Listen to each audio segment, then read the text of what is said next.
Welcome to Forum 360, Global Outlook, Local View. I'm your host, Pat Simons. In 2010, the United States Supreme Court ruled on the landmark case of Citizens United versus Federal Election Commission, which has allowed unlimited election spending by organizations interpreting that money is free speech. It has given rise to dark money and nonprofits that have capitalized on this possibility. The impact of the ruling spans federal, state, and local campaign finance. This program will focus on the effect closer to home. My guest is Dr. Daniel Chand, Associate Professor of Political Science and Public Administration at Kent State University in Kent, Ohio. His research emphasis is immigration policy and nonprofit advocacy.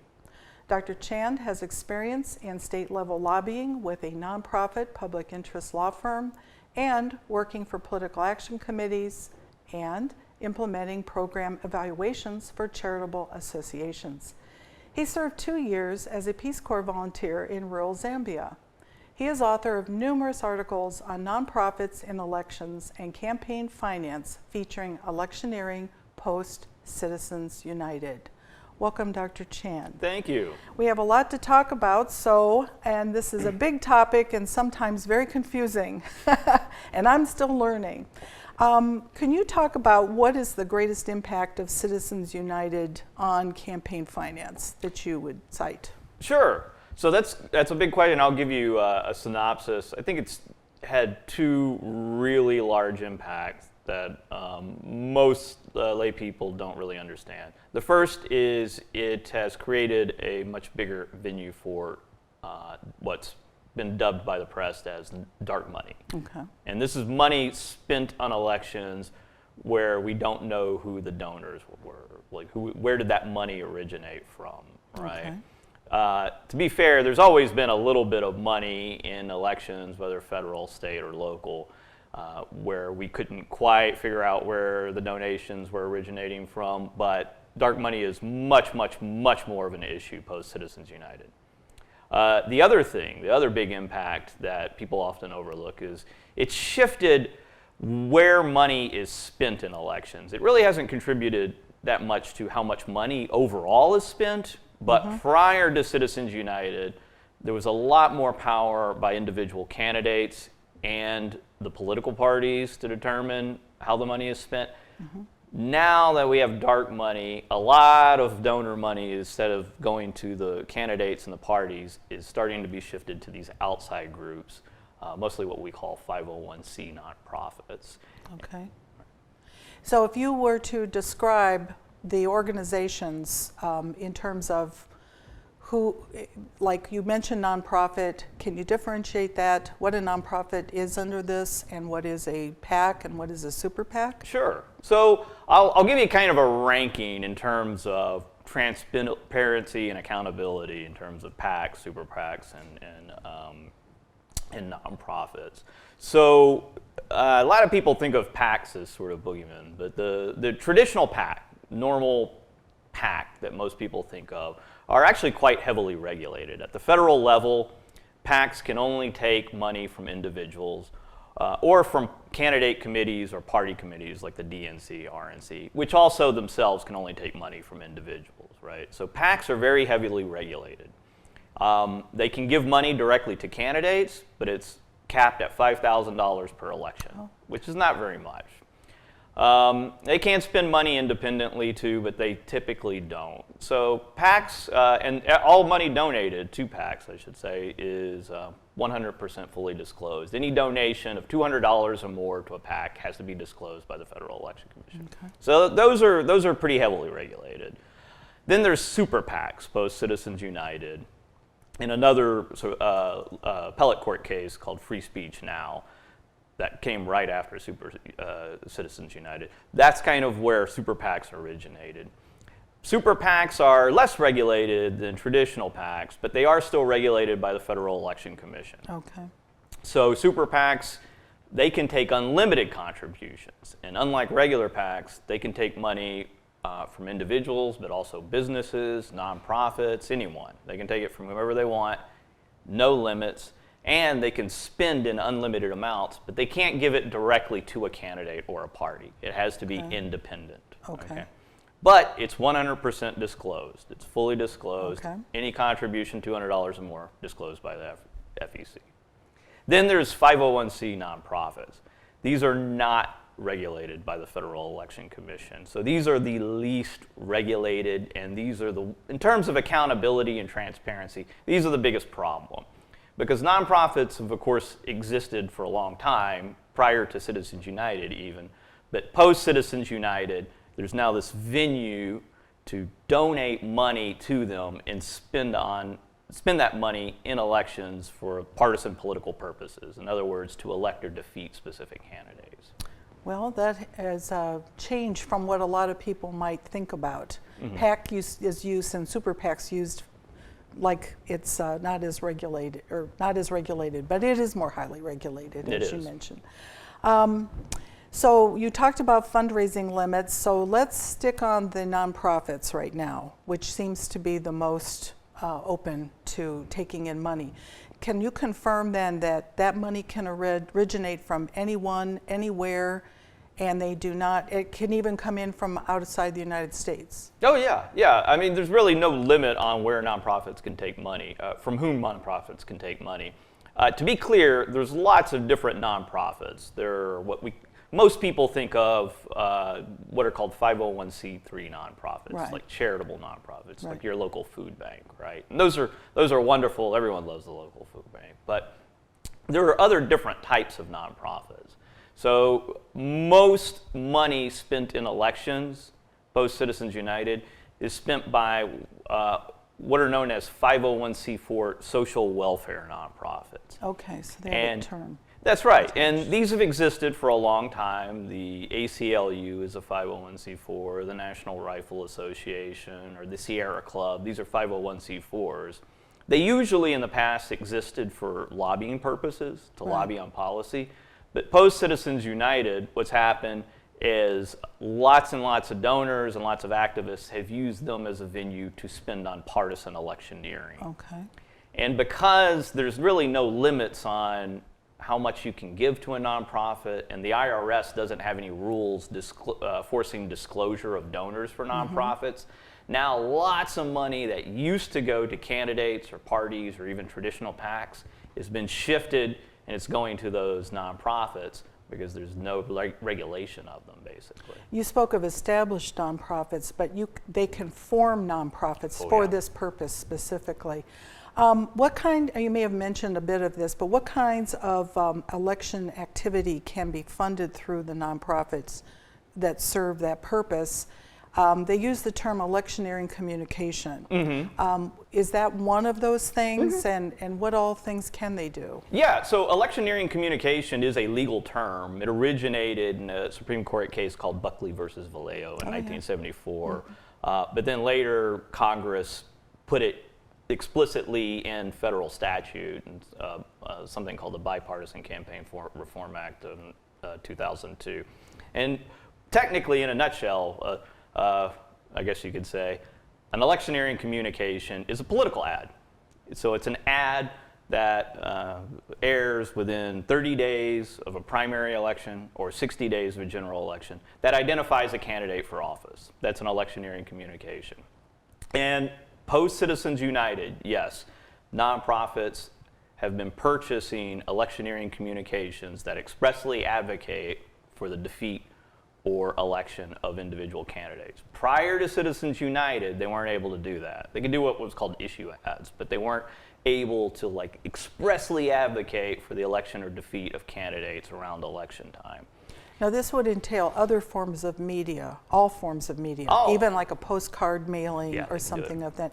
Can they lie or can they say untruths in that messaging? Yeah. First Amendment, someone doesn't have to be honest in a political ad. And the courts have generally said that political speech is the most protected type of speech. So if you want an analogy, for example, the Federal Trade Commission has rules on truth in advertising. So if Bayer is marketing a new drug and they say this, helps solve whatever ailment, they have to have some study. They have to be able to back that up, or else they could receive a fine from the FTC.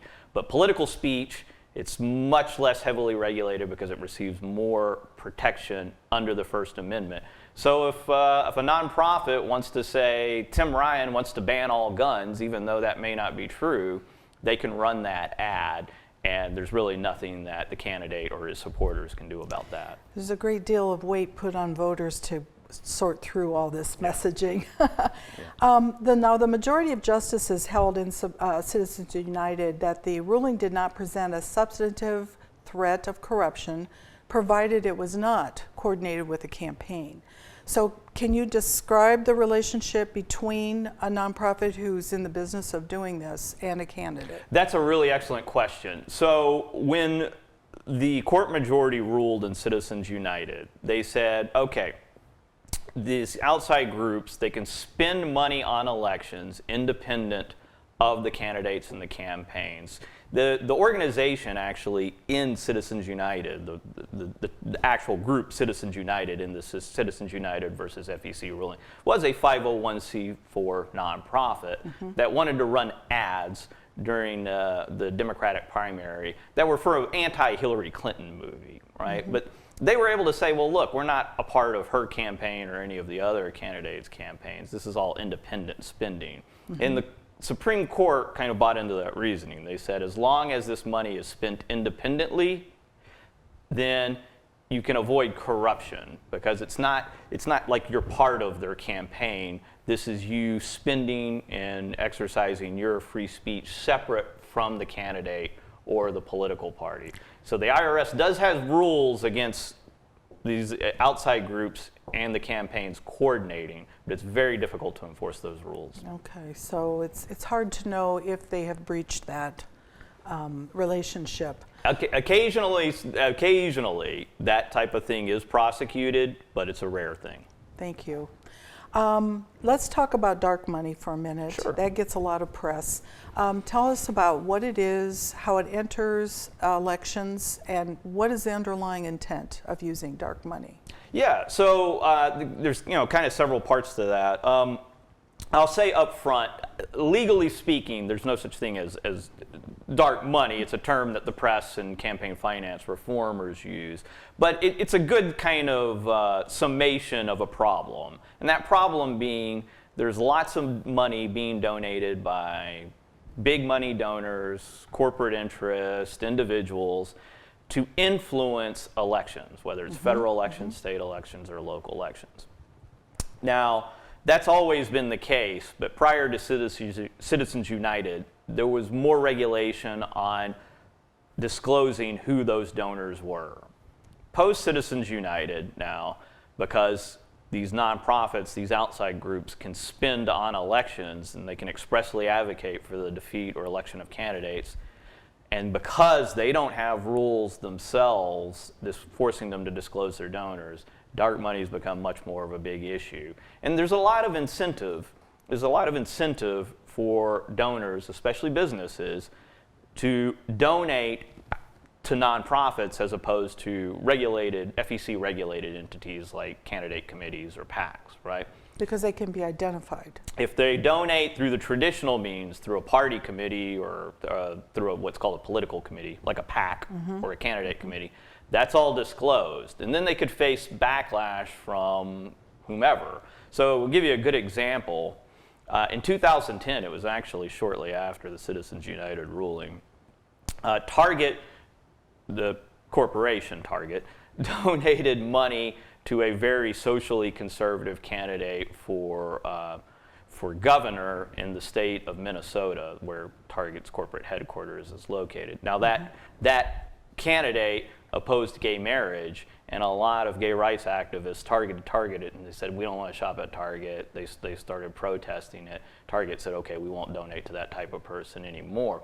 But that was only disclosed because Minnesota's state campaign finance laws required that contribution to be disclosed. Post Citizens United, if you donate to a nonprofit and they're spending in a federal election, there's no requirement that a donation from Target or Walmart or any other corporation be disclosed. So they're avoiding that potential backlash from the people who might disagree with their political contribution. So it's fair to say that it does affect transparency and accountability. Absolutely. The ruling has had a huge impact on accountability and transparency. If you're just now tuning in, this is Forum 360, and my guest is Dr. Daniel Chand of Kent State University. We're talking about money influence in local elections post Citizens United. So going to the local elections, a lot of people know about these issues at state and federal, but they may not realize that there's increasing effect locally.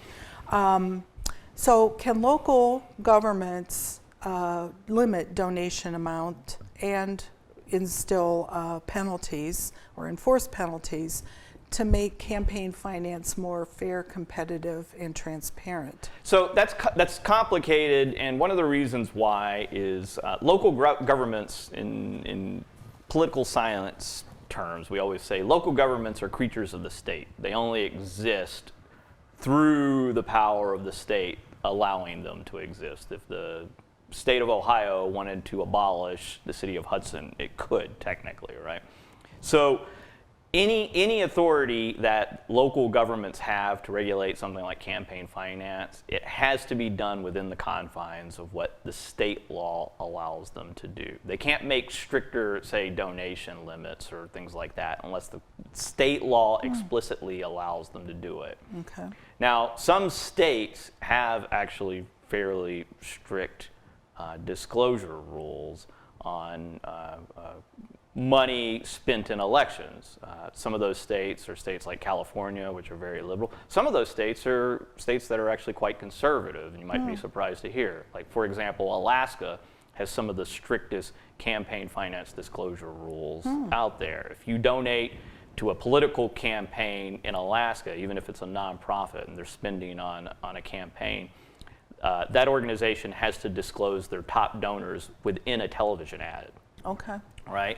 So Ohio, unfortunately, if you care about transparency, Ohio doesn't have those type of rules. Okay. So local governments really are kind of powerless to enforce those type of rules if the state doesn't explicitly kind of give them the authority to do it. Even if the local government's under home rule? Yeah, even if that was the case. Yeah, even if Okay. that was the case, and part of the problem too for local government, this is not just limit to campaign finance rules. It's kind it applies to all types of regulation. Part of the problem with enforcing regulation at the local level is whenever you have regulation, you need some agency or bureaucratic entity to go out and enforce that regulation. It's not like criminal law where you can just have cops go out and arrest people, right? So without that bureaucratic entity, local regulations tend to kind of become voluntary in nature. Do you want to follow it or not? Okay, well that's a good point. I think that people might ask that question if they can do more regulation locally. I wanted to move on to a dissenting opinion in Citizens United by Justice John Paul Stevens. He said, quote, "A rejection of the common sense of the American people who have recognized a need to prevent corporations from undermining self-government," unquote. So is there common sense missing from Citizens United in how it's unleashed this money source? I wouldn't focus too much on the Citizens United ruling.